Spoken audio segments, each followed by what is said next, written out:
We gather. We bring our sorrows, our disappointments, our failures.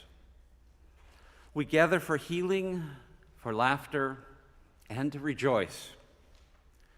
We gather to find new ways of loving, new ways of thinking, new ways of being. We gather. Yes, always we gather, for it is a gathering that we find our hope. Come, let us worship together.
This be a house of freedom,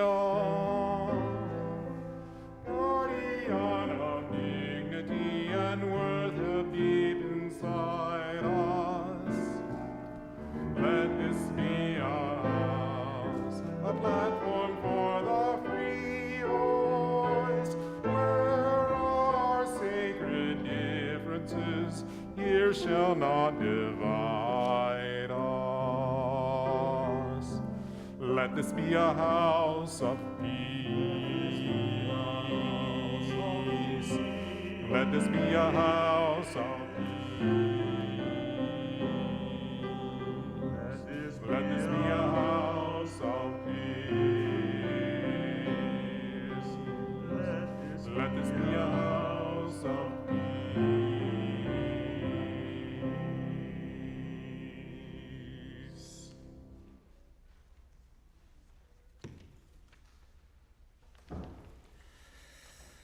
The reading that's listed in the bulletin has been changed. It is now Choose to Bless the World by Rebecca Parker.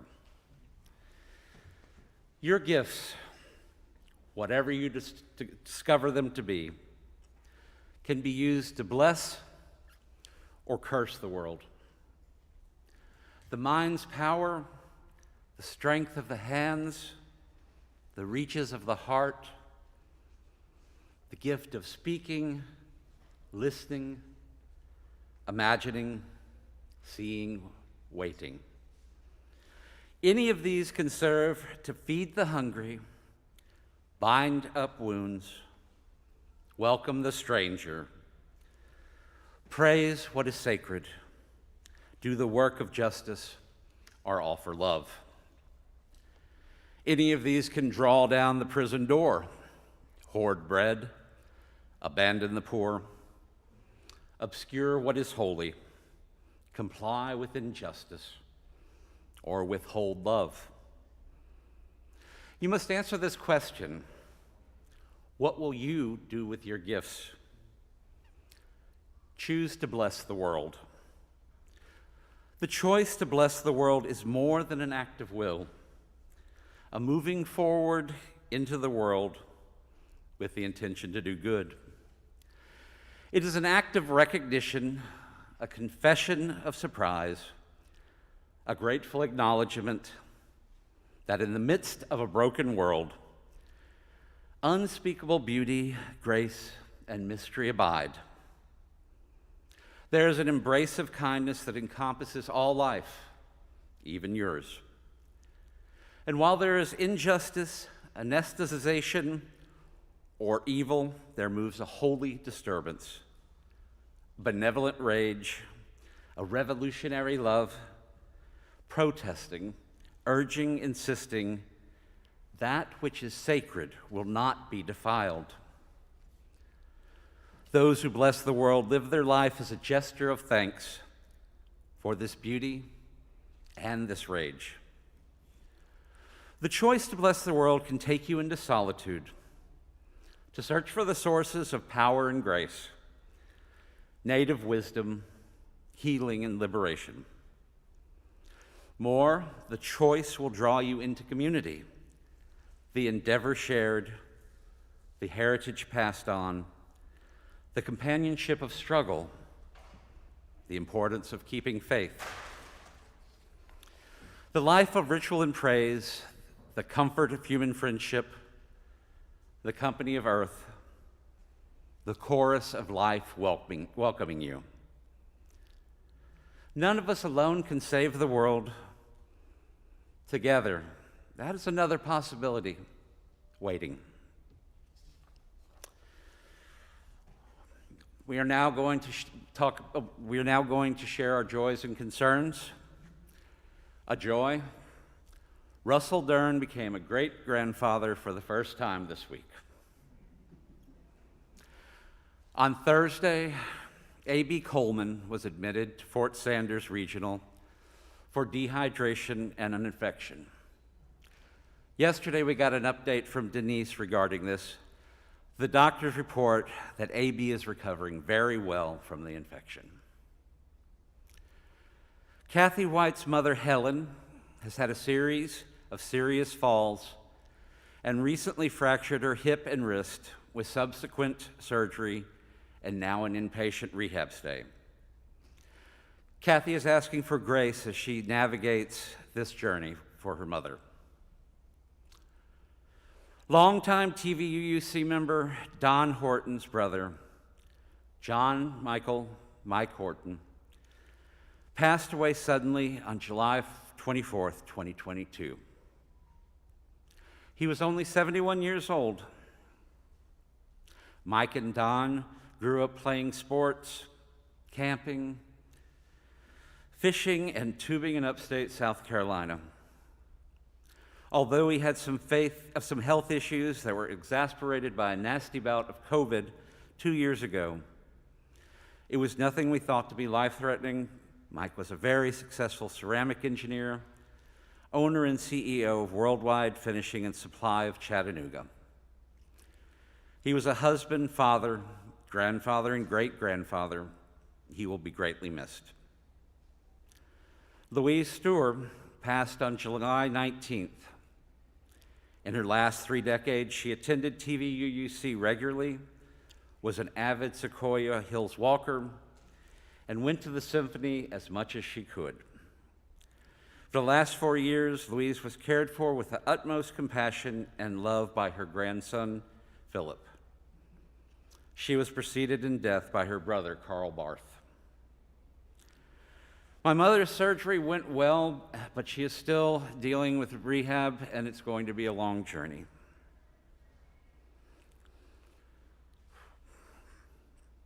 With great sadness, we share that Chris Brown passed away Sunday, July 24th, 2022. Chris was the beloved husband of Suzanne Brown.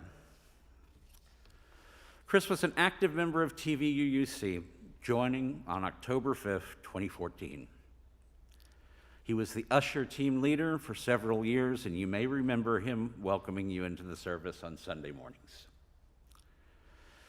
Christopher Chris Ray Brown, 50, of Sevierville, passed away on Sunday, July 24th, 2022. He was born on March 30th, 1972 in Cincinnati, Ohio. Chris was a member of Tennessee Valley Unitarian Universalist Church. He had a love of music and a healthy, active lifestyle. Chris had a long-standing career in hospitality and resort industry and was employed with Westgate Resorts for many years. Chris is survived by his wife of 29 years, Suzanne Brown, stepdaughter Monica Waitkus, step-grandchildren Jada Foster and Jackson Foster, sister Heather McMurray and husband, nieces Shelby and Sydney, and a host of extended family members and friends. A celebration of life will be held at a later date, and he will be missed.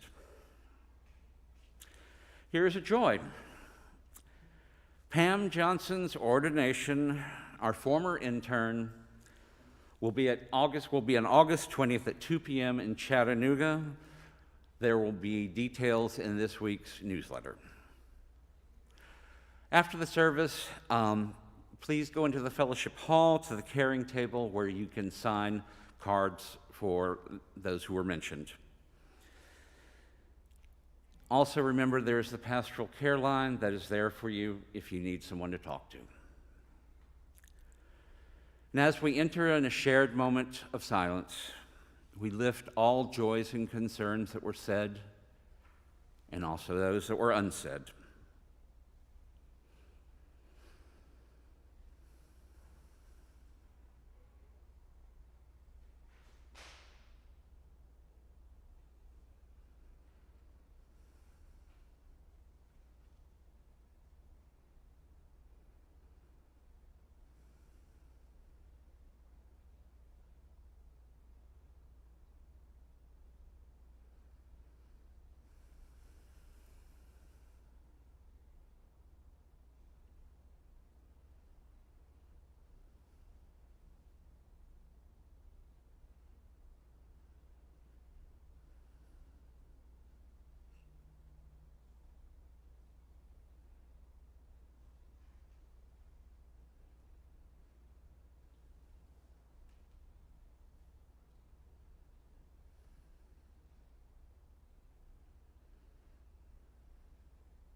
Spirit of life, Spirit of love, be with us all.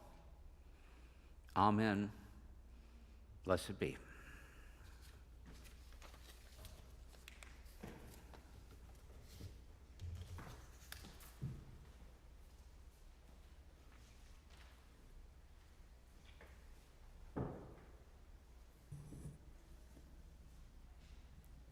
I'm always impressed when there's someone taller than me. Usually that's everyone. My name is Claudia Presley. I'm the Director of Operations and Finance here at TVUUC. Today is a Share the Plate Sunday. What that means is, actually, I've said the wrong thing. Today is a Generosity Offering Sunday. What that means is that 100% of any contribution that you make today that is not marked as a pledge goes into the general operating fund of TVUUC. You can look in your order of service for the different ways to give, whether that's check or cash, through the offering baskets that will be passed around here in just a few minutes, the giving kiosk out in the lobby, or you can text give. That number is 73256. Type in TVUUC and the amount you would like to give. Or you can give online by going to our website, tvuuc.org. There's a tab that says Give. Click there and just follow the instructions. So once again, I ask you to give generously to this Generosity Sunday. Thank you for being here.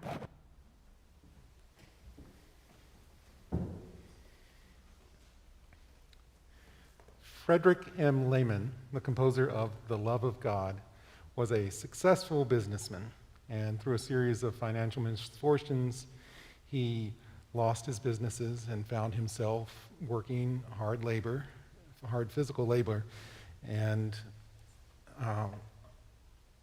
while he was working, he was inspired to write this song one day and went home and composed it on the piano.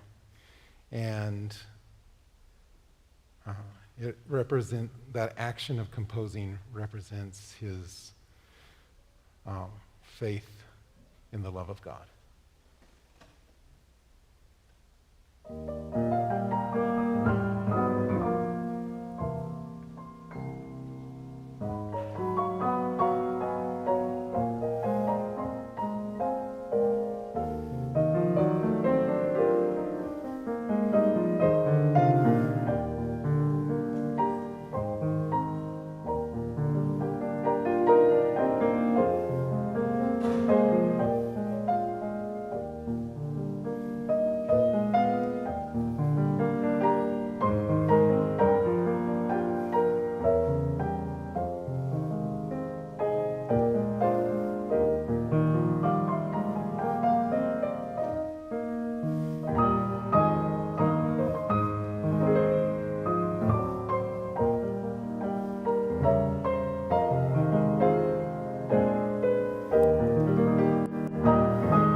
James chapter 2, verses 1 through 20.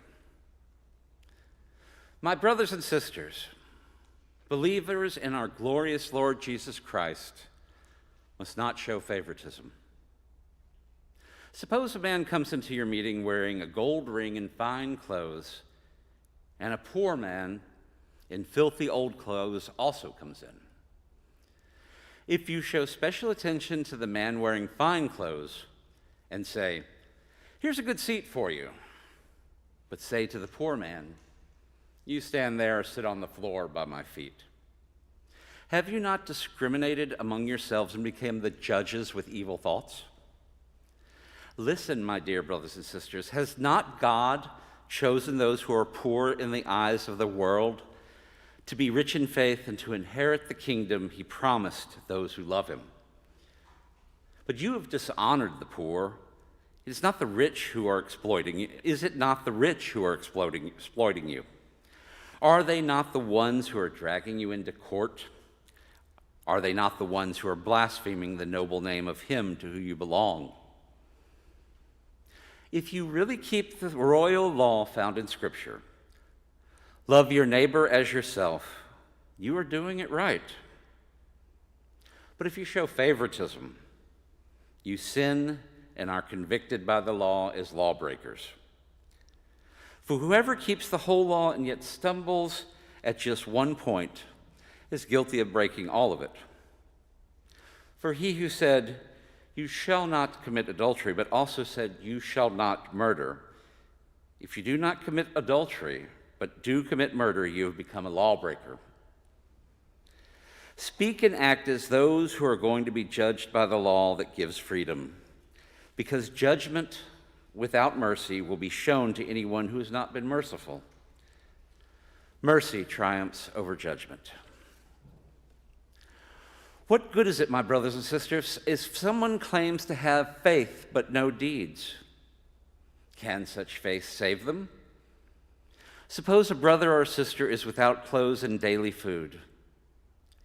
If one of you says to them, "Go in peace, keep warm and well fed," but does nothing about their physical needs, what good is it?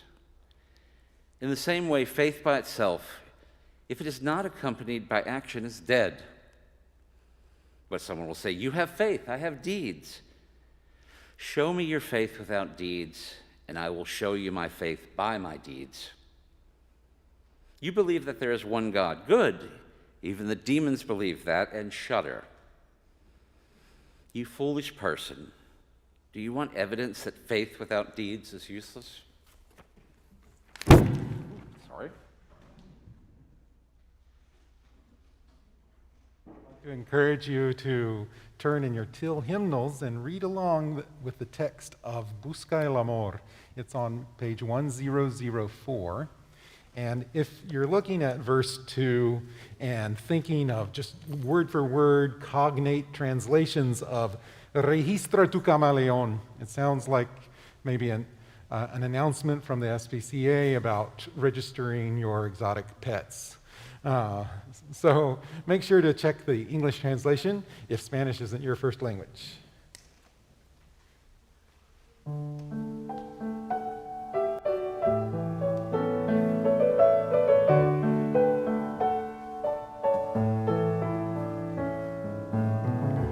Revisa tu corazón para hallar el amor en un rincón.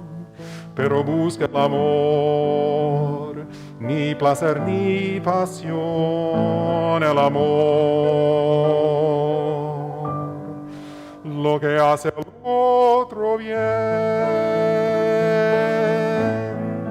busca el amor en ti, se multiplica si lo repartís.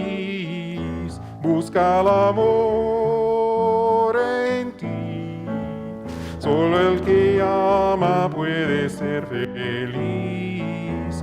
Busca el amor en ti, se multiplica si lo repartís. Busca el amor en ti, solo el que ama puede ser feliz. Busca el amor en ti, en ti.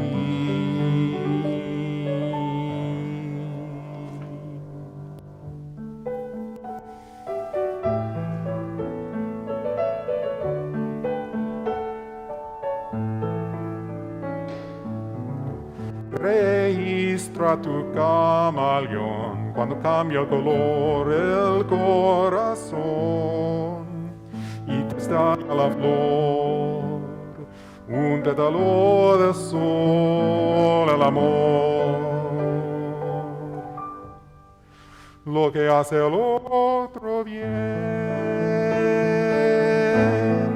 seek out the love in you and find the joy that comes to those who care. Seek out the love in you. It only grows whenever it is shared. Seek out the love in you and find the joy that comes to those who care. Seek out the love in you. It only grows whenever it is shared. Busca el amor en ti, en ti.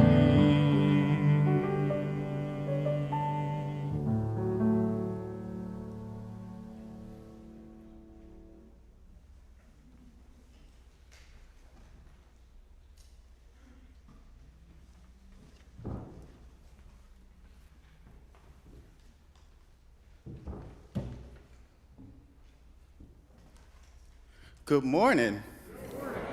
Good, because I was like, I wonder if they're going to say something back to me, because I'm a product of the Baptist church, and so I love that inner dialogue that the preacher and the congregation has, so it's good that y'all fell right into that.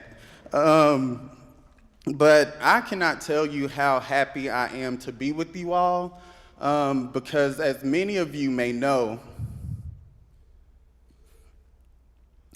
Alandria Williams was my mentor. And one thing that anybody who knew Alandria knew was that she loved her church. And so it's just such an honor and a privilege to be asked to share with you all today.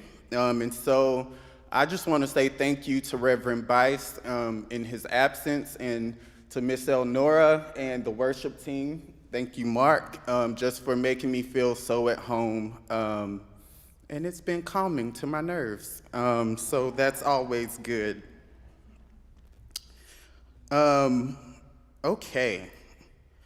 So I was asked to share with you all about community-based ministry and movement chaplaincy.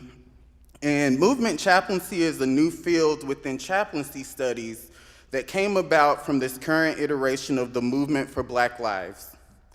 We will be talking today from the title, Faith, Love, Action. When Alandria and I first began talking about this idea of movement chaplaincy, it was back in 2014 after Mike Brown was murdered by Officer Darren Wilson. Month after month, people across the country demanded that those responsible be held accountable for Mike Brown's death.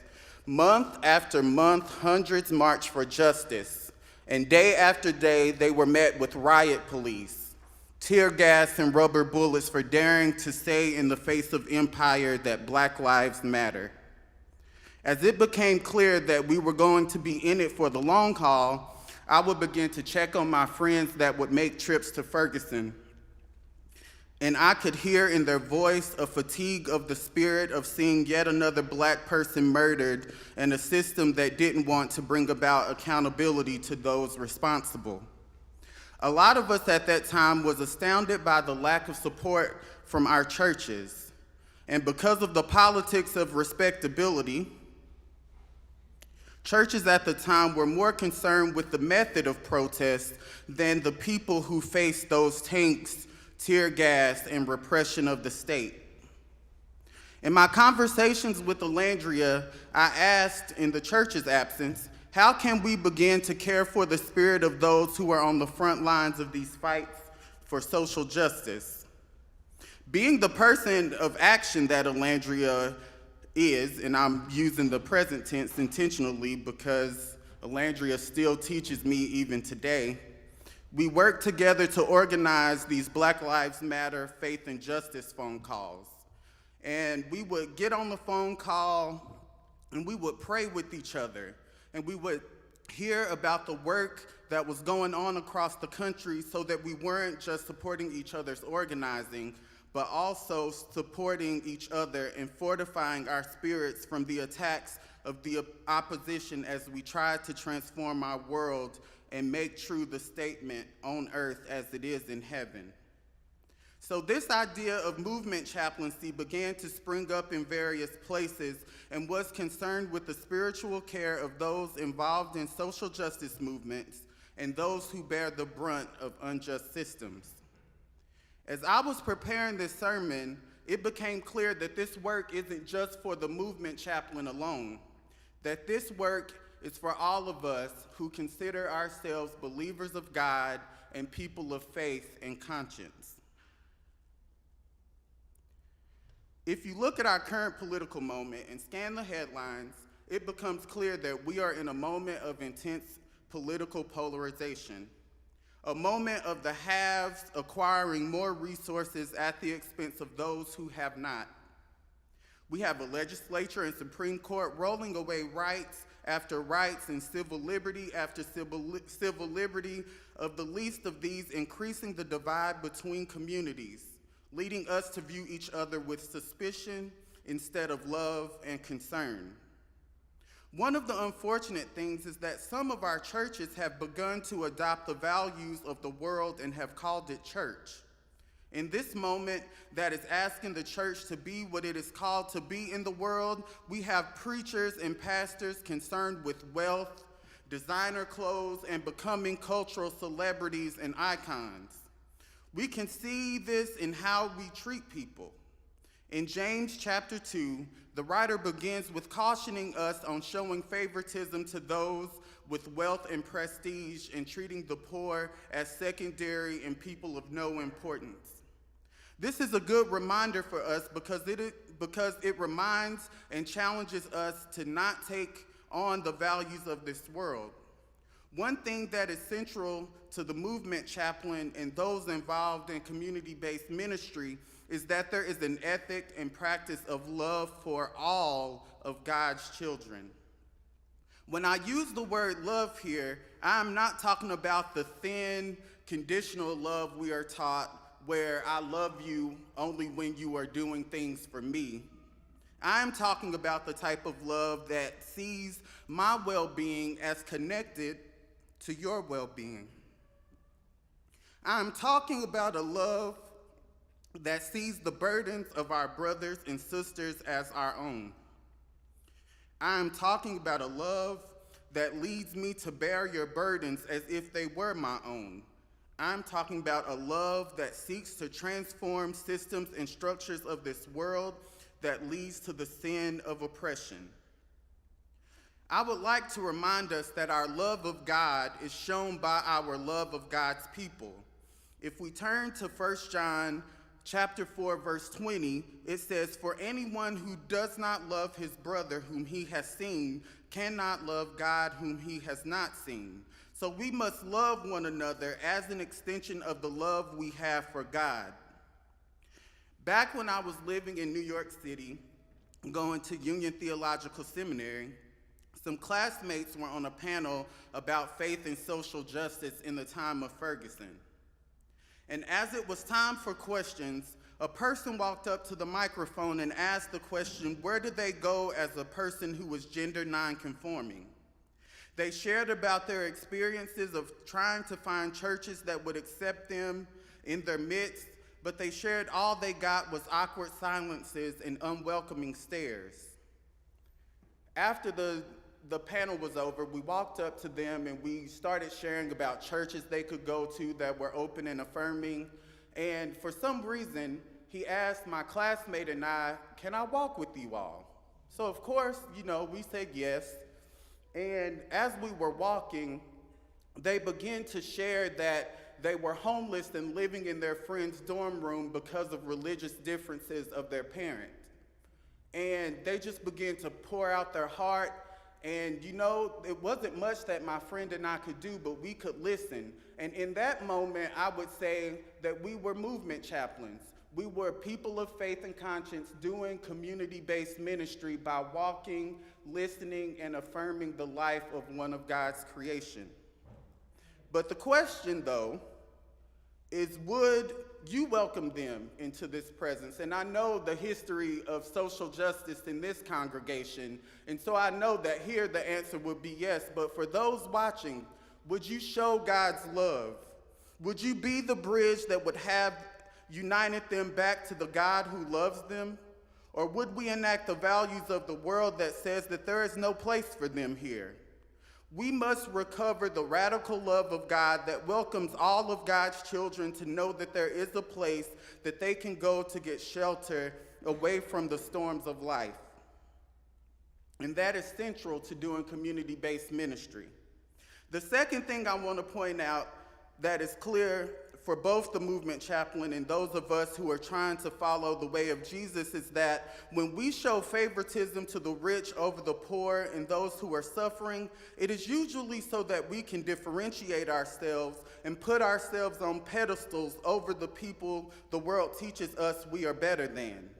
When we show favoritism, it is usually because we want to align ourselves with those who have power and privilege in this society. Taking this view, the movement chaplain and those of us who are called to community-based ministry can't do our work. Because the work of the movement chaplains happen in community. And how can we be in community with people looking down at our noses and seeing them as less than?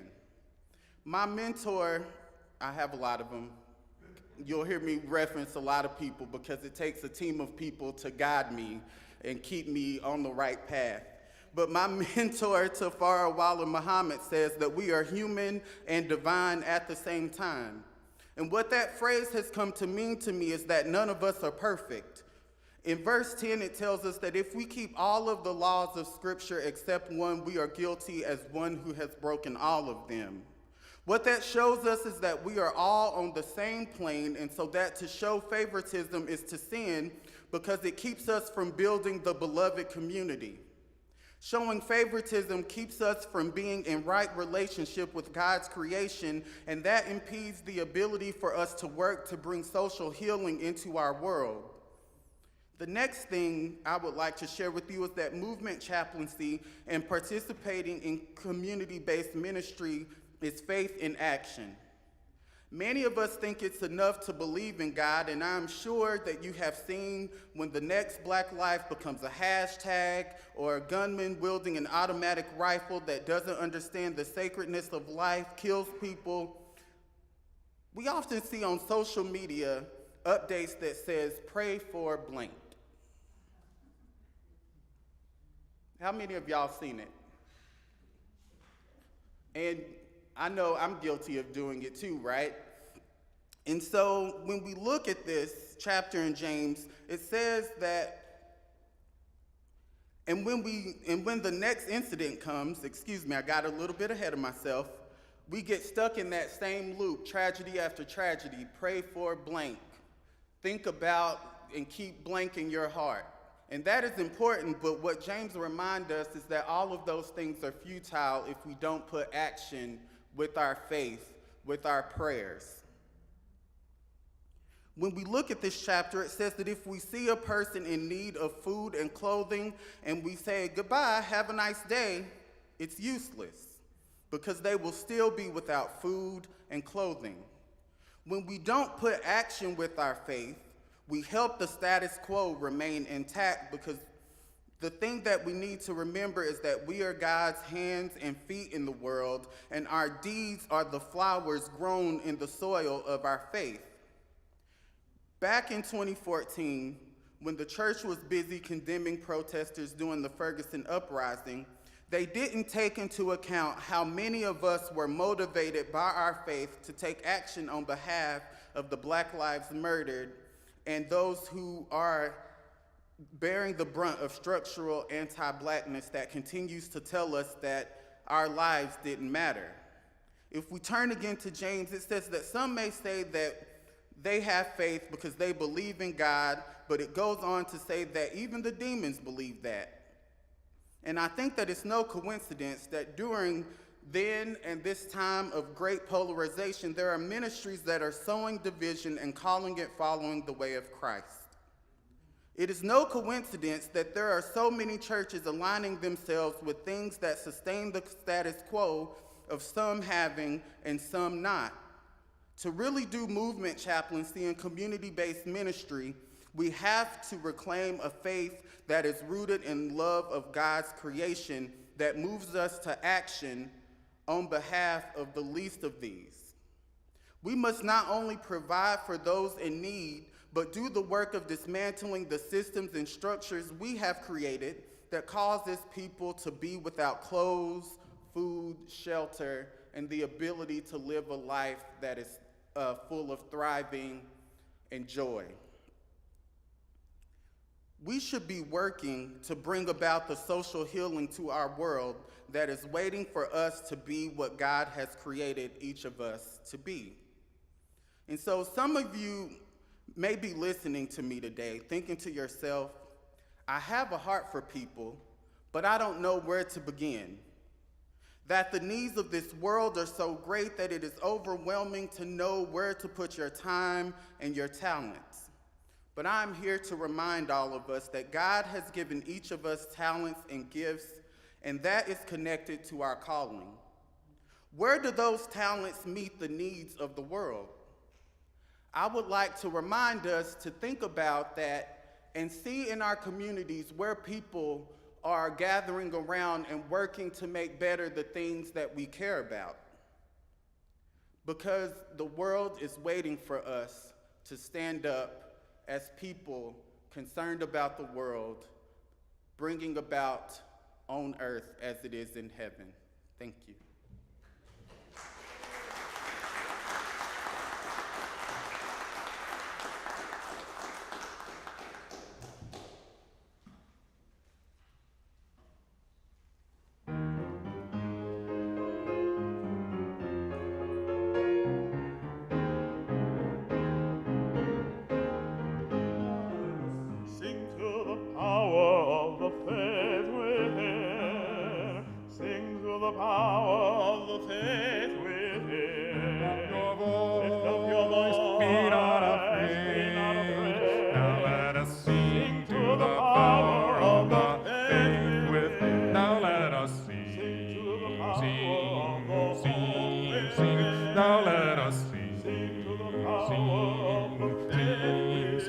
Lift up your voice, be not afraid.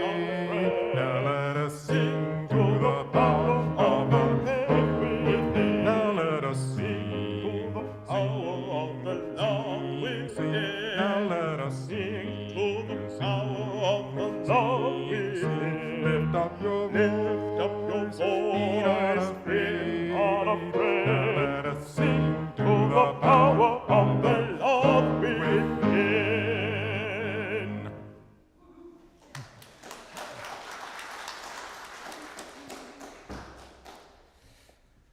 There is too much hardship in this world to not find joy every day. There is too much injustice in this world to not right the balance every day. There is too much pain in this world to not heal every day. Each of us ministers to a weary world. Let us go forth now and do that which calls us to make the world more loving, more compassionate, and more filled with the grace of divine presence every day. Prophetic Church, the world awaits your liberating ministry. Go forward in the power of love and proclaim the truth that makes us free.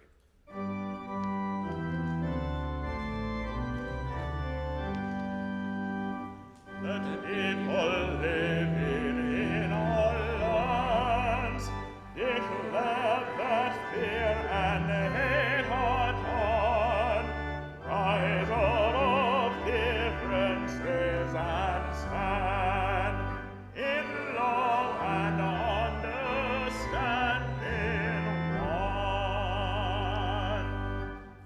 as a last act of worship, turn and greet your neighbor.